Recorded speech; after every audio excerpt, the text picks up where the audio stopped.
ఈ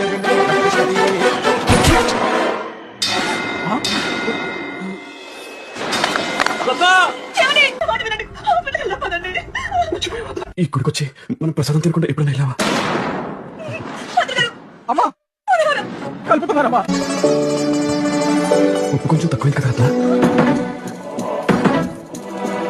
నాకు కూడా కొంచెం ఉంచు రత్న. టెన్షన్ పడమ్మా, నాకేం కాదులే.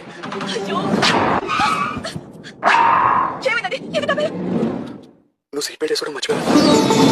ఎండగా ఉందని చూసాక రత్న, మళ్ళీ నీకు వంట తగిలితే నేను తట్టుకోలేను. నాగరత్న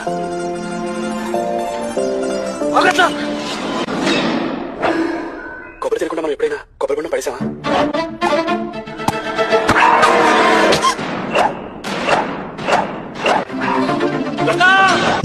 సార్ ఆవిడేం కాదులేండి, మీరు ముందు ఫస్ట్ ఎయిడ్ తీసుకోండి. వాడు దెబ్బ గట్టిగా తగ్గడం వల్ల చిన్న దగ్గర చిక్కింది, హార్ట్లో హోల్ పడింది. ఎందుకండి అంత బాధపడతారు? ఇప్పుడు ఏమైందని? మీ చేతిలో సుమమిలుగా పోవడం కంటే ఇక పుణ్యమే ఉంటుంది.